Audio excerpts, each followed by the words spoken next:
여기서 이제 중요한 거는 보면은 이제 뭐 이쪽에는 이제 개런티를 걸어줬다는 거잖아요. 몇 퍼센트 수익을 뭐 확정, 고정 뭐 방식으로 이제 개런티를 걸어주고 이 정도를 먹고 엑시트를 해라. 이쪽 회사, 일부 회사는 개런티를 걸어주는 거죠. 예를 들어 15%, 20% 먹고 떨어져라. 25% 먹고 빠져라.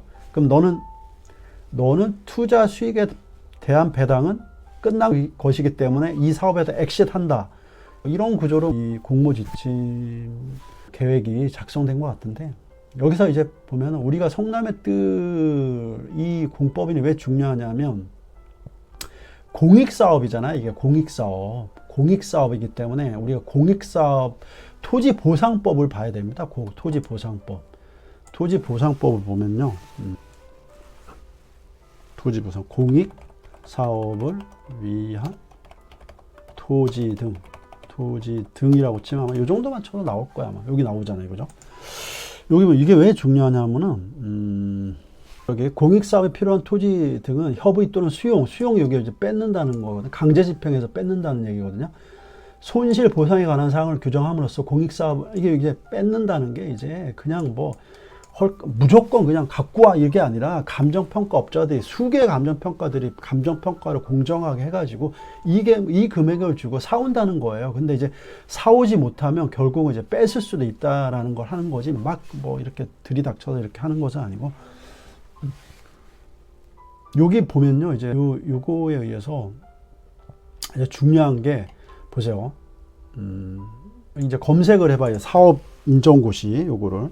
여기 보면은 사업 인정이 이게 왜 중요한가 하면요, 사업 시행자는 토지 등을 수용하거나, 보세요, 19조에 의해서요, 토지 등의 수용 또는 사용, 이 19조에 의해서 토지 등을 수용하거나 사용하려면 대통령이 정하는 바에 국토해양부 장관의 사업 인정을 받아야 돼. 그러니까 사업 인정이 왜 중요하면 사업 인정을 받아야지만 땅을 수용할 수 있다는 얘기예요. 땅을 수용 또는 사용을 할 수 있다는 얘기예요. 사업 인정. 그럼 사업 인정이 뭐냐? 사업 인정을 한번 보자 이거요. 사업 인정 고시. 국토해양부 장관은 제20조에 따라서 사업 인정을 했을 때는 지체 없이 그 뜻을 사업 시행자, 요 사람한테 이제 보내준다는 거예요. 요 사람, 성남의 뜰에, 그죠? 요 사람한테 이제 보내준다는 건데, 토지 소유자 및 관계 시도지사에게 통지하고 뭐 이것저것 자지구레한 거 하여튼 통지하고, 이게 중요한 건 요거고, 그죠? 그리고 세목을 관보에 고시해야 한다. 요때 이제 효력이 발생하는 겁니다. 요때 관보에 고시했을 때, 세목을 관보에 고시했을 때 사업 인정 고시에 효력이 발생하는, 그때 비로소 땅을 뺏을 수 있는 권리가 생긴다는 거예요. 근데 이제 사업 인정 고시 실효는 이제 뭐 사업 인정 고시가 된 날부터 1년이 되는 날까지 재결 신청을 하지 않았을 때 사업 인정 고시의 효력은 1년이 되는 다음 날 이제 상실된다라고 돼 있어요. 근데 사업 인정 고시가 왜 중요하냐면, 그리고 이제 왜 이 공법인이 중요하냐면, 이 도시개발법을 또 봐야 되는데요.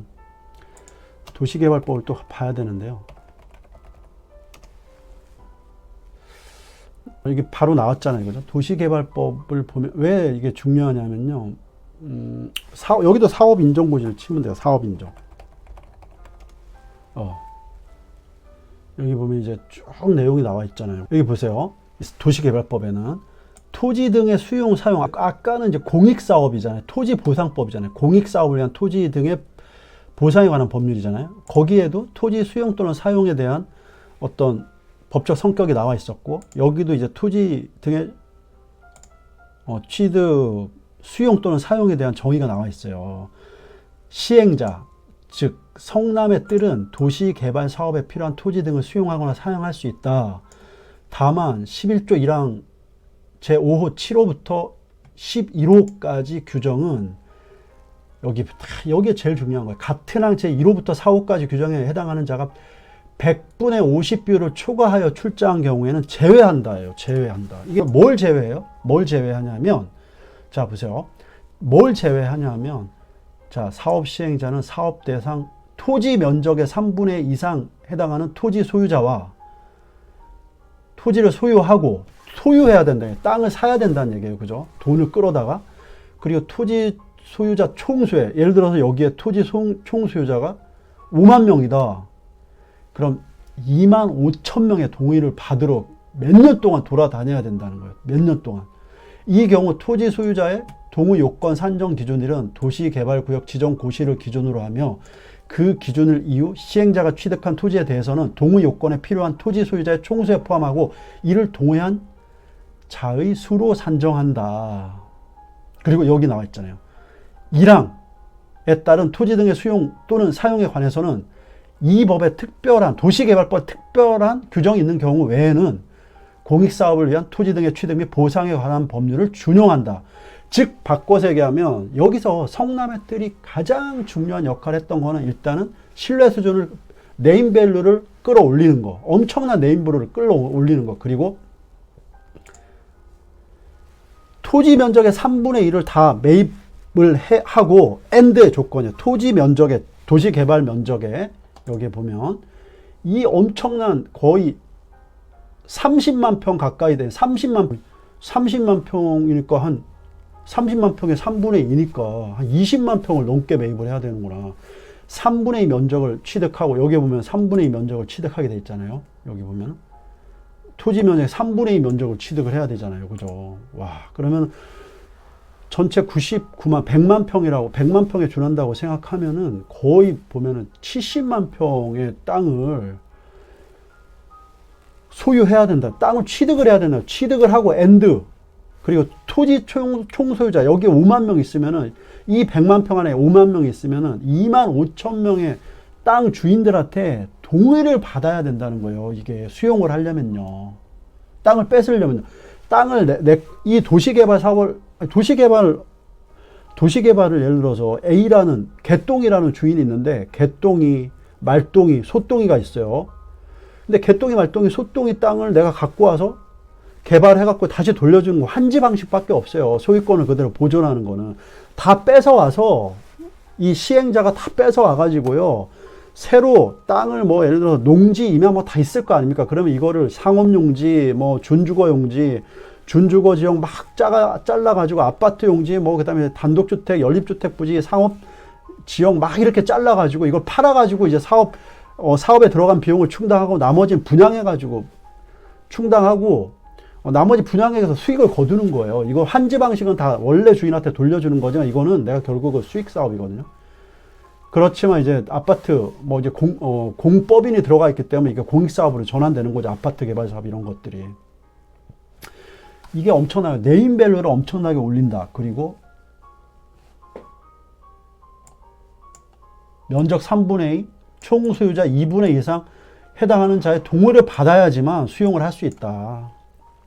이게 엄청난 그 성남의 뜰에 이게 어드밴티지다. 이거는 감히 뭐 일반 그런 민간 개발업자는 흉내도 낼 수 없는 그런 어마어마한 막강한 그런 권능이다. 이렇게 보고 있습니다. 사실은 보면은 이게 보면 그 페이지 수가 보니까 뭐 하여튼 수백 페이지 되는 것 같아요. 보니까 76페이지구나. 근데 이것들은 뭐 솔직히 다 따지고 보면은 불합리한 게 많겠죠. 이걸 만든 사람이 이걸 잘 알지 뭐. 그 마음을 잘 알지 뭐. 제가 뭐 얼마나 알겠어요. 다만 이제 찾아보면 뭐 이거를 뭐 디테일하게 제가 연구하고 싶지는 않고 뭐 왜냐하면 근데 이 사업 때문에 하여튼 그 디벨로퍼 소위 이제 개발 사업 육성에 관한 법률 이거에 의해서 이제 많은 디벨로퍼들이 활동하고 있는데 그 산업이 굉장히 위축된 건 사실이에요. 위축된 건 사실이에요. 왜냐면 이제 여러 가지 어떤 이런 사건들이 나오면 굉장히 쪼여된다고. 마치 이제 무슨 이제 뭐 죄인 취급하느냐. 그래서 시장이 굉장히 위축되어 있고 아마 이게 지금 시장이 부동산 산업이 굉장히 위축된 어떤 하나의 원인 중에 하나를 제공한 그런 사안이라고 저는 생각이 돼요. 여기서 이제 우리가 이 스트럭처링을 할 때 다 이해를 해요. 이런 것들. 성남의 뜰은 당연히 네임밸류, 공신력, 네임밸류 이런 것들을 올리고 그 다음에 이제 토지 등을 이제 수용할 때, 그리고 또 여기 우리가 보면, 사업 인정 신청을 해야 된단 말이에요. 사업 인정 신청을 어떻게 해야 되냐? 사업 인정을 봐야 돼요. 사업 시행자가 사업 인정을 신청할 수 있다. 제가 아는 범위 내에서 말씀드리면, 사업 인정 신청은 언제 할 수 있느냐? 사업 인정 신청을 할 수 있는 시기는요, 이거 토지 면적의 3분의 2 이상 면적을 취득하고, 그 다음에 토지 소유자 총수의 2분의 2 이상 동의를 받았을 때 사업 인정 신청을 할 수가 있어요. 사업 시행자가 사업 인정 신청을 해야지 사업 인정 고시를 받을 수 있고, 사업 인정 고시가 돼야지 땅을 수용할 수가 있거든요. 그럼 사업 인정 고시를 받으면 사업 인정 신청을 반드시 해야 되는데, 사업 인정 신청을 할 수 있는 요건이 일반 시행자는 같은 항 1호부터 4호까지 규정하는 자가 100분의 50표를 초과 출자한 경우 제외. 요 제외하는 사람들 외에는 그 사업 전체 시행 구역의 면적의 3분의 1을 소유권을 취득하고 그리고 전체 소유자 총수의 2분의 1 동의를 구해야지만 사업시 인정 신청을 할 수 있고, 서류를 갖춰서 이제 인정 신청을 하는 거죠. 인정 신청을 해서 이제 지자체장이 검토해서 인정할 만한 정당한 사유였다. 그러면 사업 인정 고시를 하고 세목을 고시한 다음에 이 도시개발 사업이 비로소 인허가를 득한다는 의미거든요. 그렇기 때문에 이 조항이 굉장히 중요한 거예요. 그래서 이 조항은 여기 제외된다고 돼 있잖아요. 100분의 50 비율을 초과해서 출자한 자는. 그래서 요 성남의 뜰, 성남 도시개발 공사가 출자한 법인이잖아요. 공사가 출자한 법인. 보시면 여기 보세요. 여기 지방자치법 뭐 쭉 나와 있잖아요. 그죠?